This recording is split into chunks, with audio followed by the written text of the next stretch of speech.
Bien, continuamos con los trabajos del 10º Simposio sobre Diversidad Biológica Internacional,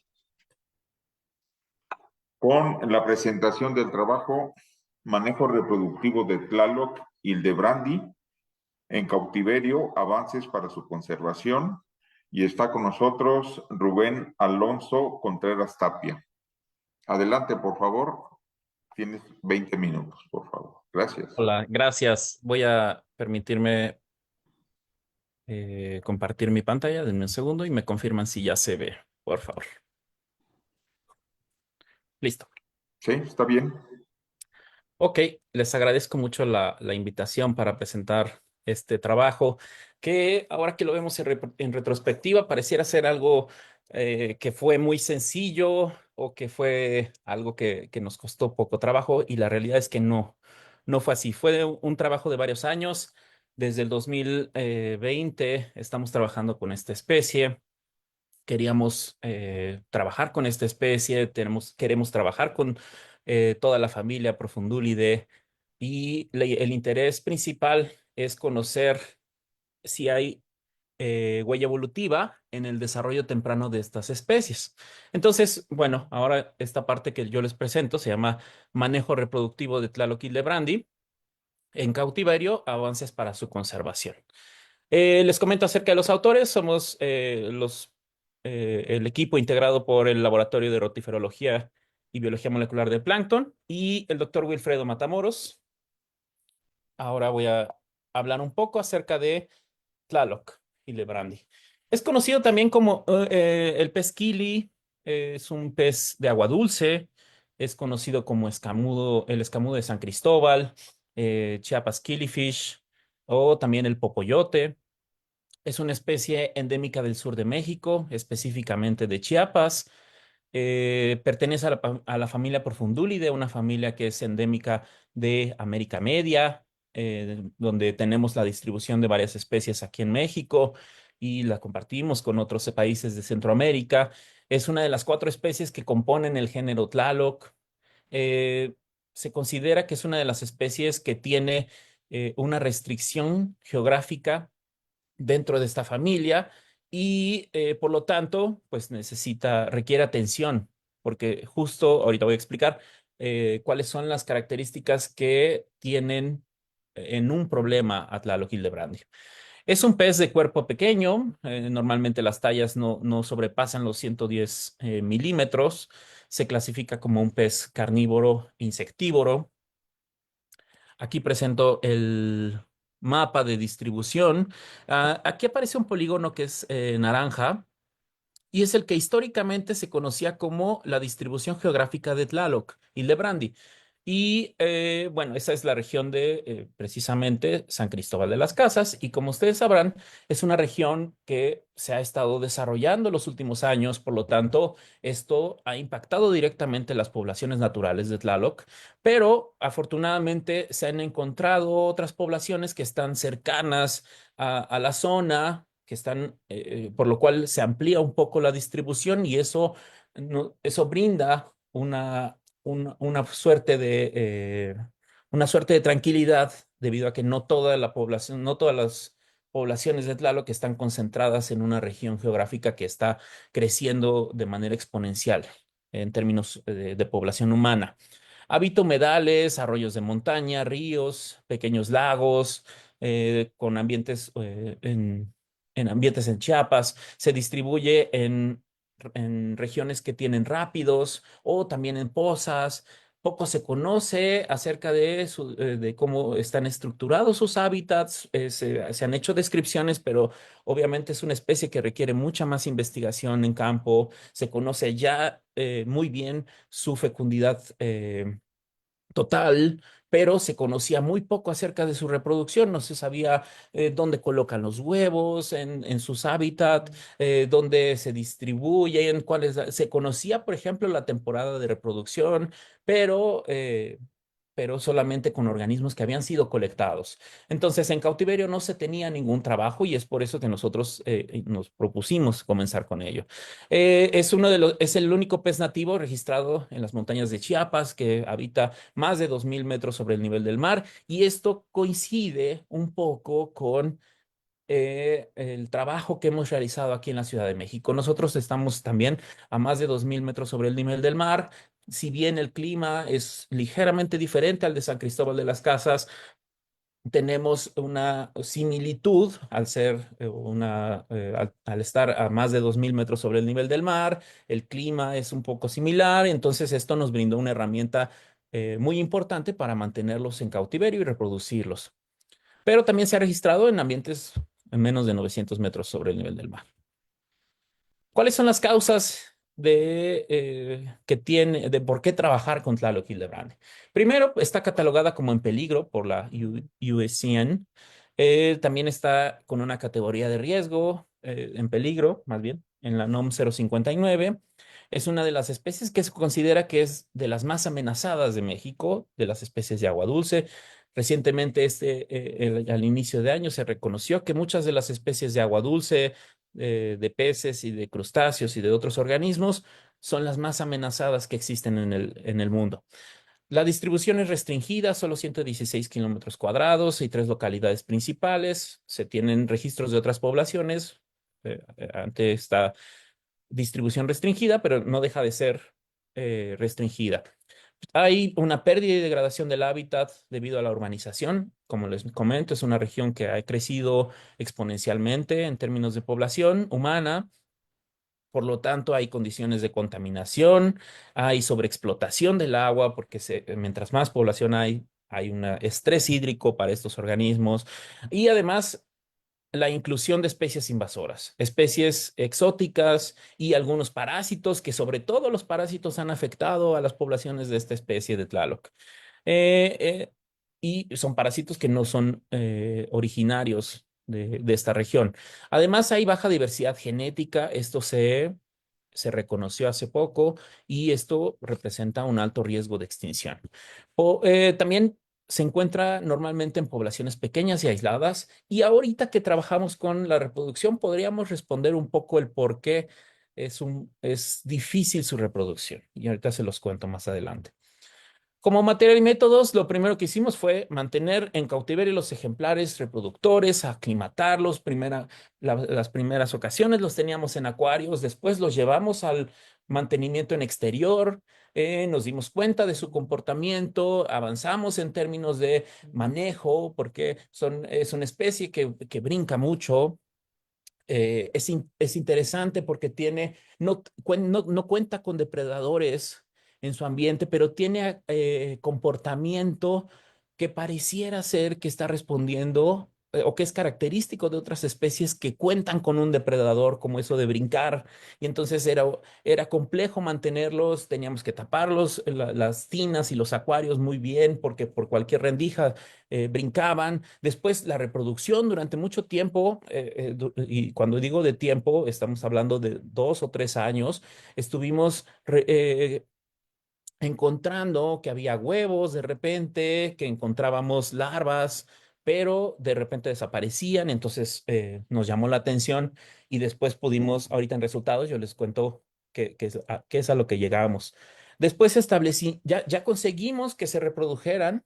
Ahora, después de conseguir que se reprodujeran, establecer las condiciones idóneas para que esta reproducción se lleve al éxito, que eclosionen las larvas, cuánto tiempo les toma, qué temperatura es la idónea, que una vez que las larvas están eclosionadas, bueno, también y es algo que estamos ya trabajando, conocer qué es lo que comen y cuánto comen y todas esas características.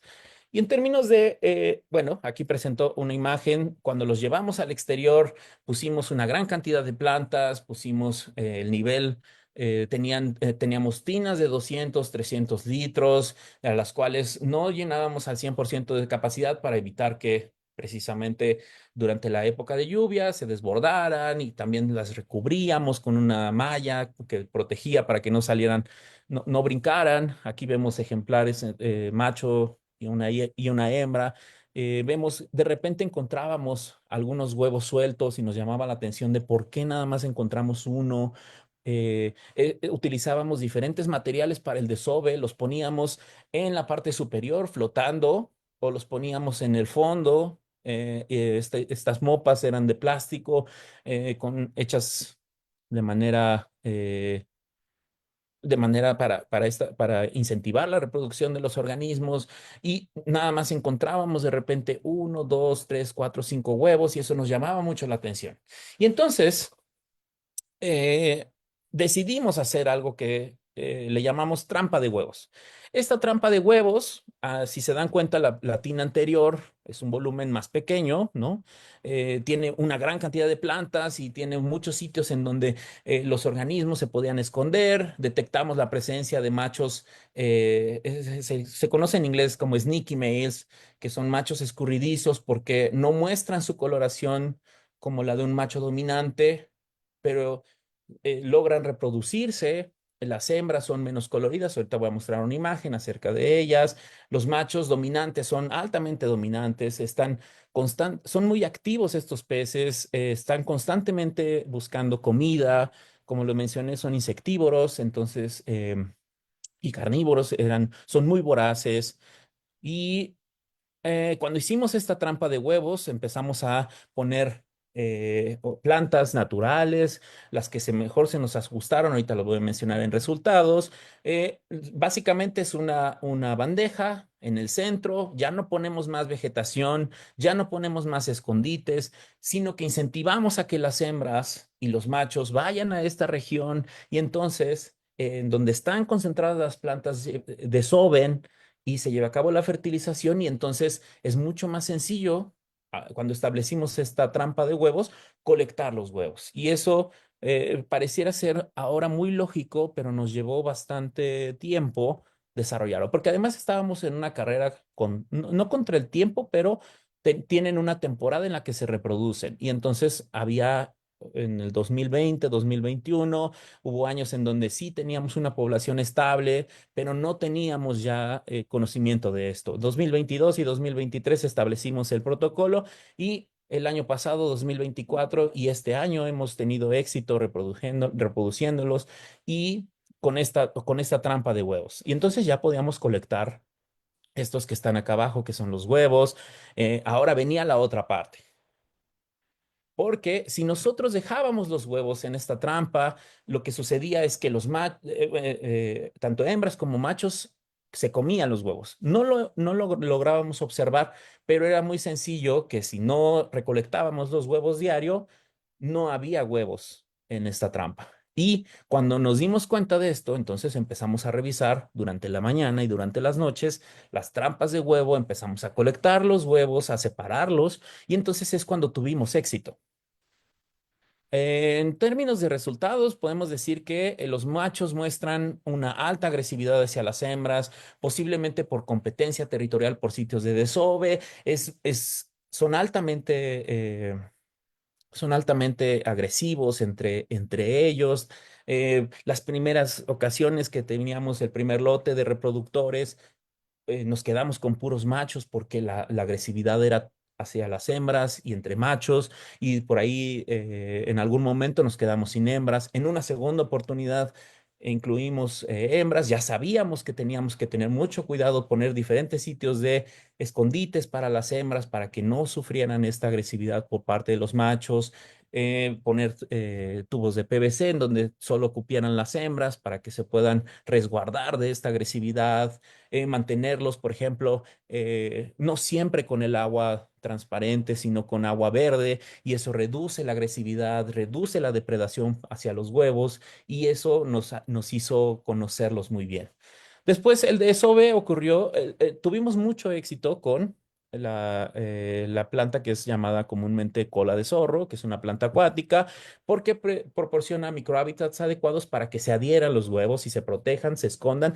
De hecho, hemos notado que normalmente buscan sitios que están muy, muy escondidos en donde desovan sobre la planta. Y entonces, claro, esto conlleva a que teníamos que observar Al inicio poníamos una gran cantidad de plantas y teníamos que revisar planta por planta, hoja por hoja, y esto nos llevaba bastante tiempo. Después, cuando desarrollamos la trampa, entonces nos dimos cuenta que no necesitamos tantas plantas, que pueden estar concentradas, que podemos colectar efectivamente los huevos de una manera eficiente. Nos llevaba menos tiempo. ¿Y por qué lo hacíamos diariamente, en las mañanas y en las noches, cuando era posible? Las hembras depositaron de 12 a 30 huevos por día.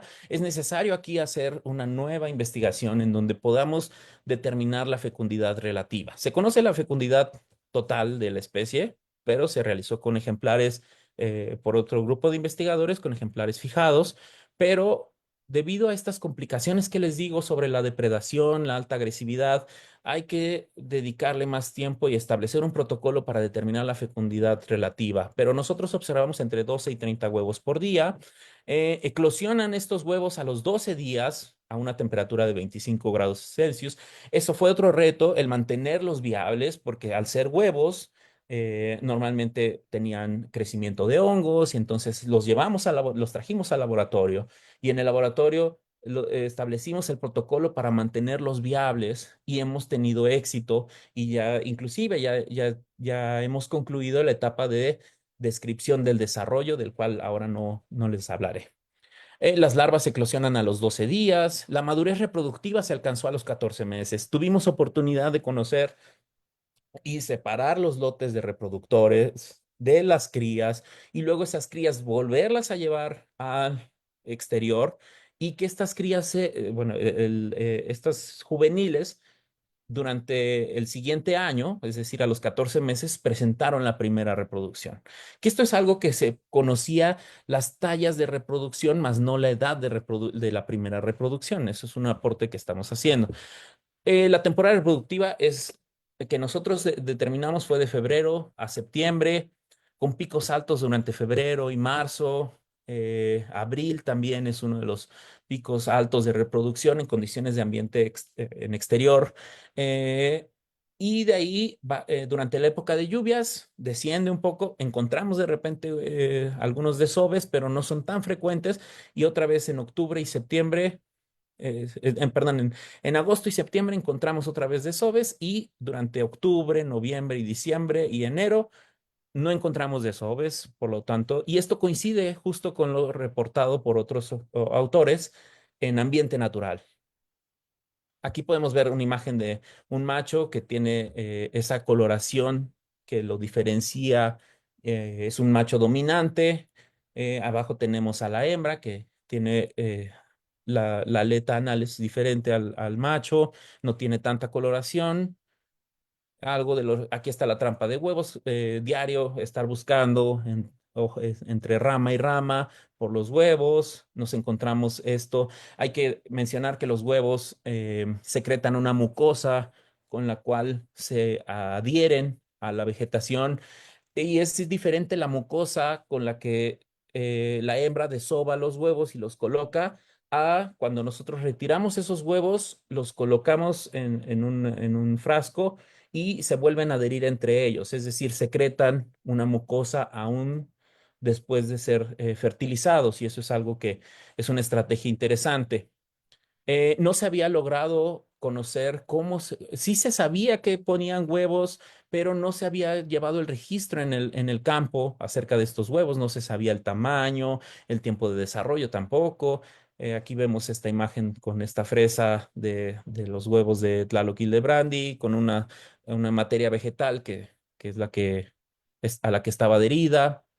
También el éxito que tuvimos fue en el manejo, porque aislamos los huevos uno por uno en medio ligeramente duro, que se llama EPA. Eh, esto es clave para evitar la depredación filial.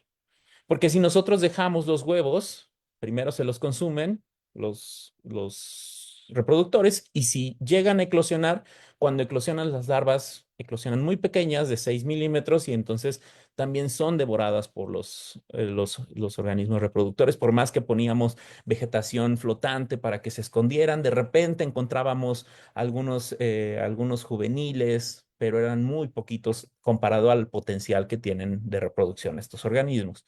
La remoción y cría en placas de multicaja previno infecciones fúngicas, mejoró la eclosión. Ya sabemos, al inicio poníamos microburbujeo para que cada una de las placas tuviera oxigenación. Ya nos dimos cuenta que no es necesario, no modifica el tiempo de eclosión. Este manejo normalmente trabajamos estamos simulando el cuidado parental que algunos organismos tienen en ambiente natural y del cual Tlaloc carece, que inclusive tiene depredación filial. Ujú. Y por último, bueno, la conclusión es que se estableció el protocolo de manejo reproductivo en cautiverio para Tlaloc y Lebrandi, y esto que incluye vegetación natural, la recolección diaria de huevos es necesaria por estos aspectos que les comentaba de depredación, y también la incubación tiene que ser separada. Estos resultados constituyen la base para estrategias de conservación ex situ y futuros programas de reintroducción de esta especie que tiene esta categoría de riesgo. Y por último, me gustaría realizar algunos agradecimientos, eh, a- en especial a mi padre, que es el encargado de revisar a estos organismos, de darles de comer todas las mañanas mientras están y nos presta además su terraza para mantener estos organismos en condiciones de exterior. eh, Al doctor Guillermo Salgado Maldonado, quien nos ayudó en una primera etapa a transportar estos organismos, a traerlos de Chiapas a México, al doctor Alfonso González también, que nos ayudó en la segunda ocasión para mantener a estos organismos en cautiverio. Y bueno, si tienen alguna duda, con gusto. Nos llena de mucha emoción comentar, ya poder comentar este trabajo que hemos realizado durante algunos años y que ya tenemos resultados tangibles, ya conocemos sobre su desarrollo, ya sabemos qué es lo que comen las larvas cuando eclosionan. Y bueno, esto da la pauta para trabajar otros trabajos sobre fecundidad de Tlaloc y establecer un protocolo ante este peligro que tienen.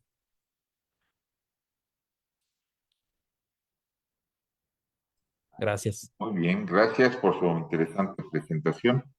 Tenemos tiempo para preguntas o comentarios, por si están interesados. Bien, por aquí tenemos una. Eh, Dice, por favor, sáquenos de una duda. Sí, ¿Por qué tiene el nombre el género de Tlaloc? O bueno, claro. ¿a qué se deberá? Ujú. Sí, la etimología sin duda viene del dios de la lluvia, y cuando hicieron la descripción, le otorgaron ahora es reconocido, hay en taxonomía de este grupo de profundúlidos, Tlaloc a veces es considerado como un subgénero de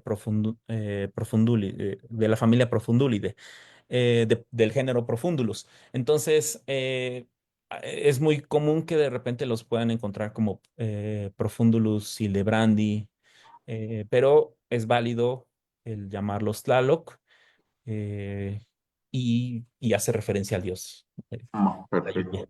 Sí. Bien. Hay otra. Dice, ¿hay reportes de agresividad de machos hacia hembras en su ambiente natural? Eh, Miren, esa es una respuesta.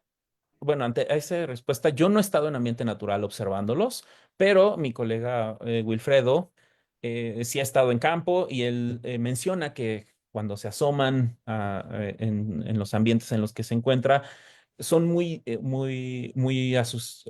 ¿cómo decirlo? Se espantan fácilmente y entonces se esconden rápidamente, y entonces es difícil realizar esas observaciones.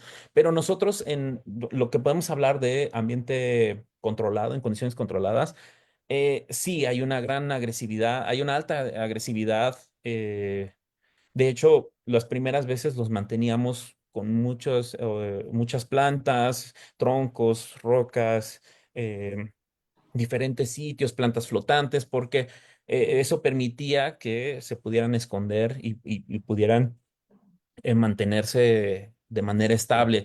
Encontramos, una de las ideas que teníamos al inicio era, bueno, ok, vamos a separar una hembra, un macho, una hembra, un macho, pero tampoco soluciona el problema porque de hecho el tener un acuario o una tina con una población mayor controla un poco la agresividad de los machos dominantes. Entonces, esto cuando lo comentamos, pues nos sorprende mucho porque es una es un tipo de comportamiento que es raro en este tipo de especies que no cuentan con eh, un depredador en ambiente natural, ¿no? Pero sin duda esto puede dar la pauta para también otros estudios de comportamiento en la especie. Muy bien, pues gracias por su interesante participación y pues te agradecemos, al igual que al equipo de trabajo. Gracias a Muchas ustedes. gracias. Bonita tarde. Igualmente, gracias.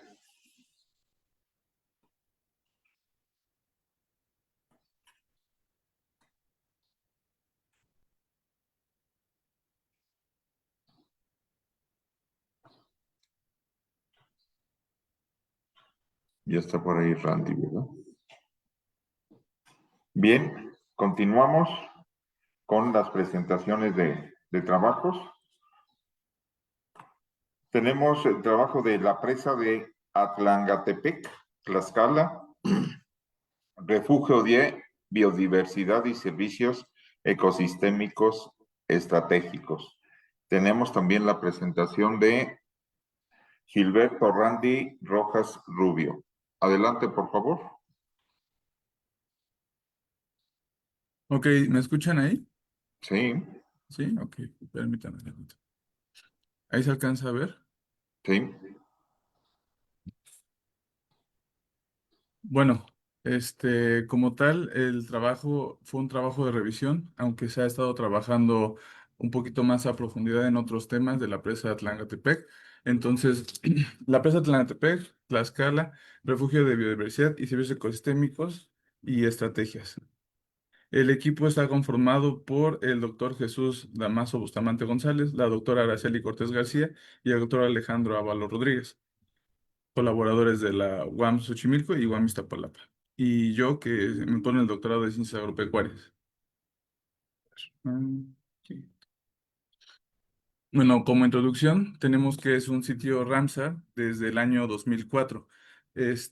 Un sitio Ramsar como tal es un sitio relevante a nivel internacional por la asociación de un conjunto de personas que iniciaron como esa cobertura a nivel internacional sin tener que ser una ONG para protección digamos, debido a la fragmentación de los ecosistemas que sucedían en ese momento. Entonces encontraron que los humedales como tal eran unos factores importantes para la conexión de ecosistemas y por lo tal la vida de los individuos como aves migratorias, además de albergar como especies acuáticas de importancia o relevancia a nivel cultural, económico, dentro de las comunidades y que brindaban servicios ecosistémicos, como lo puede ser el almacenamiento de agua, la regulación de la erosión, regulación de filtraciones, etcétera, etcétera. Bueno, como tal, también provee servicios clave como es el agua, pesca, la agricultura y el ecoturismo. En cuanto a la pesca, digamos, tienen como pequeñas sociedades en donde se enfocan a la carpa y también llegan a hacer la captura de lo que es el charal, el quirostoma, aunque realmente no se encuentra del todo legislado. Y como ecoturismo, ya les había mencionado de que se tiene, como se encuentra dentro de la ruta migratoria principal mexicana, es muy habitual de que lleguen a ver, algunas partes de su ciclo de vida, las aves lo tengan ahí, ya sea el descanso, el cortejo, entre otras cosas. Y por ende también tiene especies protegidas que viven parte de su ciclo de vida dentro de este cuerpo de agua, como lo es el halcón peregrino, el pato mexicano, etcétera. Bueno, Alberga especies en riesgo como es el Quirostoma jordani y Ambistoma belasi, que también se encuentra dentro de la presa y se llega a hacer un aprovechamiento de manera ilegal, pero no hay como tal, sí hay regulaciones, pero no se tiene como tal, digamos, la participación activa de la, de la ley. También es un refugio de aves, como les había comentado, y se encuentra y enfrenta amenazas de contaminación, como lo es la sobrepesca, porque al no tener como una legislación, bueno, sí se tiene una legislación presente, pero no una autoridad la cual esté regulando continuamente, pues llega a ver, no toda la gente que pesca ahí tiene permiso. Entonces, por eso es que se llega a tener la sobrepesca, aparte de la contaminación. Debido a que se alimenta del sistema Atoyac, en el río Zaguapan de Puebla, hay muchas textileras que, como no se tiene la, la visión integral de la legislación en cuanto a contaminación de agua, es por eso tienen muchos desperdicios. Aunque en algunos estudios se ha encontrado de que hay mejor calidad del agua al salir de la presa que cuando el agua entra por el río. Bueno, pérdida de hábitat porque se encuentra en una zona en donde hay mucha agricultura. De hecho, una de las características de la presa es de que sirve como área de riego para todas las comunidades de cercanía de la presa. Y como tal, es proponer un enfoque integral para el monitoreo, restauración y como tal la educación ambiental de cómo son los servicios y cómo nos beneficiamos de este cuerpo de agua. Luego, contexto ecológico y social.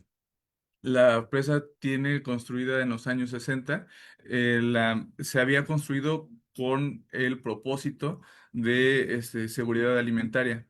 Por eso es que es una presa artificial. La idea fue de que se dotara de especímenes para que la gente, digamos, de la cercanía pudiera aprovechar como tal y tener una seguridad alimentaria.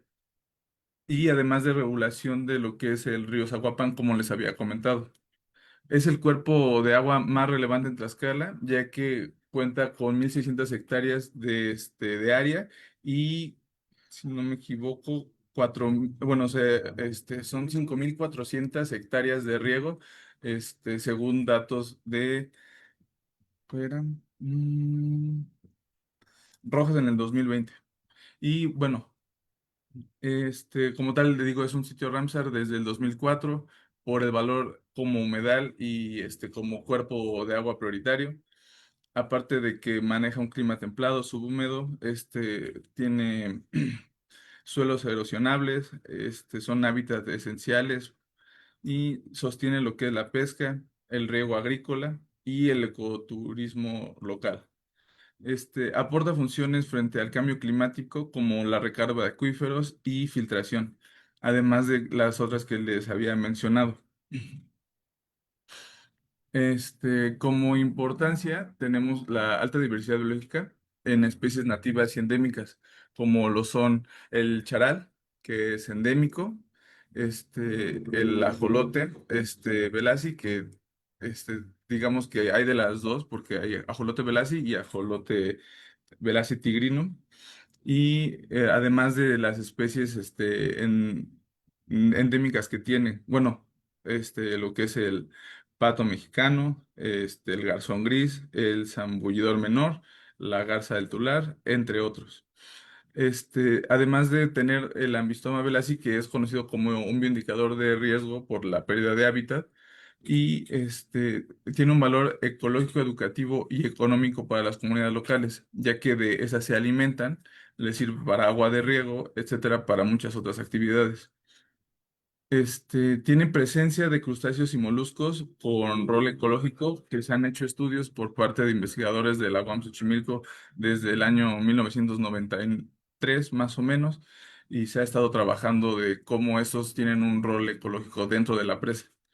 Las aves protegidas que les mencionaba, la garza blanca, el pato canadiense, el halcón peregrino y la vegetación acuática clave que es el tule que sirve como regulador de clima. Como es una zona muy abierta, digamos que llega a tener como regulación de que cuando hace mucho calor no, no tenga como tanto problema las especies o se encuentran en cierto estrés por esto. Bueno, la contaminación, la contaminación por agua es por residuos y escorrentía agrícola. Como les había mencionado, además de bueno, todos esos son unos desafíos ambientales. Esto es debido a los desechos que tienen por parte de las industrias textileras, por la explotación agrícola, además de que en esas zonas cercanas al norte de la presa se encuentra mucho lo que es bueno, el aprovechamiento de ganado. Debido a esto, tiene como tal, digamos, la eutrofización en el cuerpo de agua.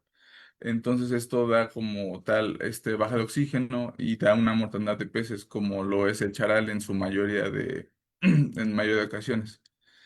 Además de la sobrepesca que les había mencionado, que no se tiene como tal una regulación fija, digamos, es muy ambigua la legislación y no hay autoridades las cuales se encarguen de hacer que se valga la ley. Y esto como tal, pues también tiende a afectar a la economía local. Además de que debido a la mancha urbana que ha venido a cambiar muchas de del aprovechamiento de la presa, debido a que se ha tenido cierto crecimiento en las ciudades como Tasco, dentro de, entonces por eso es que se tiene mayor contaminación al desagüe del río Zaguapan y que cae en la presa. Además de a nivel del cambio climático, que pues agrava sequías, la temperatura y el estrés ecológico, como les había mencionado anteriormente. Las estrategias de conservación, pues sería un monitoreo ambiental en cuanto a sería sensores en cuanto a temperatura, oxígeno disuelto, turbidez y contaminantes. Una ordenación pesquera sería, bueno, digamos, estratificar las zonas de pesca y digamos, mucha de la gente, de los pescadores que están ahí, pues realmente tienen dos trabajos como para cumplir necesidades básicas. Y entonces, haciendo una estratificación de pesca dado por temporada, sería más fácil, además de aplicar vedas en ese momento y tener mayor control sobre las especies que se encuentran amenazadas o en protección. Repoblación de especies como lo es el charal, el ajolote. Actualmente se está trabajando lo que son protocolos de criopreservación en especies endémicas como lo es el charal, con el propósito de hacer una repoblación no solamente en este cuerpo de agua, sino en cuerpos epicontinentales que tienen características similares. Un ejemplo como los lagos cráteres en Veracruz, el lago de Teacaque, entre otros. Y además a través de la educación ambiental, dentro de las actividades que se tienen bueno, anteriormente con la pesca, intentar fomentar como el valor que puede tener pues el cuerpo de agua para los pescadores, agricultores y estudiantes como la Universidad de Tlaxcala, entre otros. Un ecoturismo responsable. Dentro de estas actividades que tienen como ecoturismo, digamos que sí está el avistamiento de aves, pero también está la caza de aves, aunque no se tiene bueno, una autoridad que realmente regule de forma adecuada las cantidades de aves que se cazan, los permisos, etcétera. Tratamiento de aguas residuales, con biofiltros. Esto debido a lo que les comentaba de la contaminación por parte de las empresas textiles que se encuentran en Tasco y la regulación del uso de suelo y en cuanto a creación como de zonas de amortiguamiento dentro bueno, alrededor de la presa. Como conclusiones, tenemos que es un ecosistema de alto valor ecológico y social, con las especies como Giliostoma jordani, Ambistoma velassi, entre las especies de aves que llegan a tener actividades dentro además de que algunas se encuentran dentro de la Red List y dentro de la NOM 59. Sustenta actividades claves como la pesca, el riego y el ecoturismo, como lo mencioné anteriormente. Está amenazado por la contaminación, la sobrepesca, la pérdida del hábitat y el cambio climático.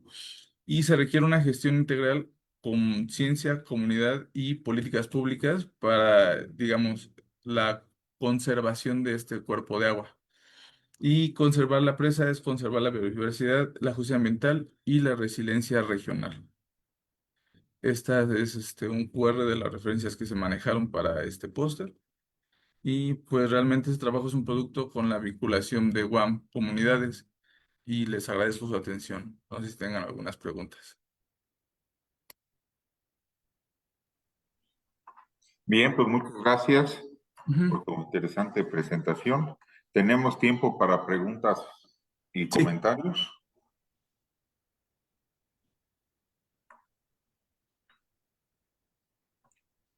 Por aquí está una.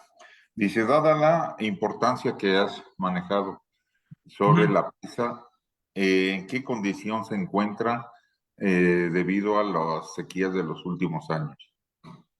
Un favor, ¿cree que puedo hablar un poco más fuerte? Casi no lo escucho. Es que se escucha muy bajo mi computadora. No sé. Oh, ¿Pero me puedo perdón. repetir? Sí. Sí. Dada la importancia que han manejado Ajá. de la presa, Sí. ¿en qué condición se encuentra debido a la sequía de los últimos años?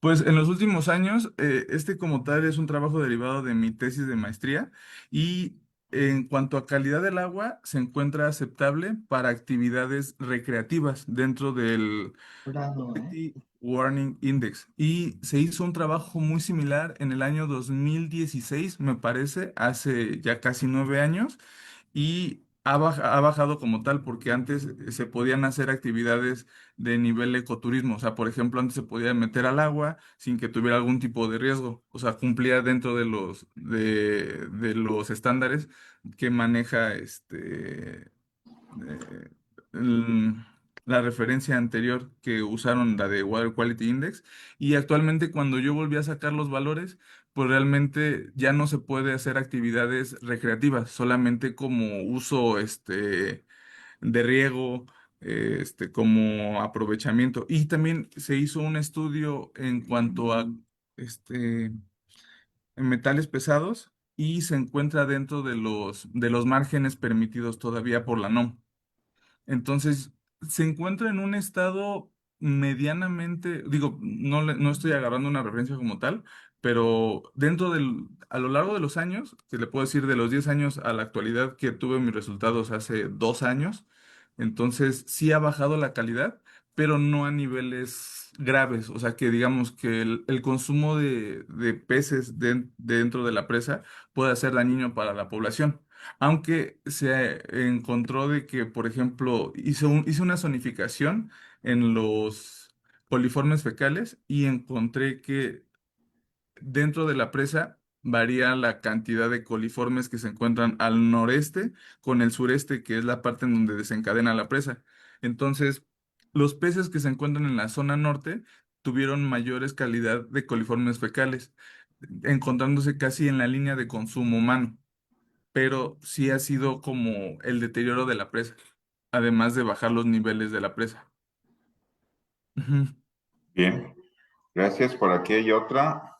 Sí. Dice, de acuerdo a tus resultados y las propuestas que has manejado, ¿qué estrategias has implementado? ¿Qué estrategias prácticas has Ujú. comenzado a realizar o que hayas propuesto? Sí, como tal hice un ordenamiento ecológico y se propuso, bueno, hice una zonificación de pesca en cuanto a temporalidad. Por ejemplo, en primavera es más viable hacer la pesca dentro de la zona sureste de la presa. En verano realmente es muy homogeneizada. De hecho, se recomienda para tener peces de talla más grande y cubrir como la necesidad económica de los pescadores, pescar en la zona céntrica y en invierno pues, realmente baja mucho la actividad. Entonces, por eso es de que actualmente estamos trabajando con protocolos de criopreservación para reproducción asistida e instalación de Huaweies dentro bueno, digamos, acostados de la presa en donde se encuentran las comunidades pesqueras. Y en invierno, primavera, verano, otoño. Otoño realmente se encuentra más fácil la captura de individuos dentro de la zona noreste y además de que eso lo contrasté con la cantidad de, bueno, el número de individuos, el peso, talla y evitando las zonas que me marcaban como altos contaminantes en cuanto a coliformes, metales pesados, etcétera. Como que, digamos, tenía, digamos, para primavera toda la zona noreste, pero entonces en la zona sur, pues había mayor número de contaminantes. Entonces, digamos que la quitaba. Es lo que se ha estado trabajando. La estratificación de la pesca, reproducción asistida para los pescadores, y pues realmente pues solicitar a las autoridades de que sean como más proactivas sobre las actividades ilícitas, como es la contaminación, la, la caza de aves y la pesca ilegal, porque ahí se tiene actividades con redes agalleras y algunos ocupan redes de arrastre. Además de que no se permite tener vehículos, bueno, vehículos acuáticos con motor. Ujú. ¿De acuerdo? Pues muchísimas gracias. Gracias. Sí, te agradecemos y al igual que al equipo de trabajo. Muchas No, muchas gracias. gracias.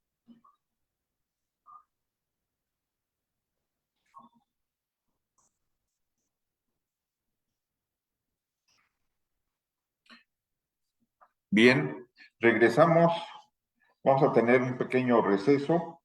Regresamos a las 13:20 horas, con el trabajo El género Salvia en Valle de Bravo, México, una contribución a su conocimiento etnoflorístico.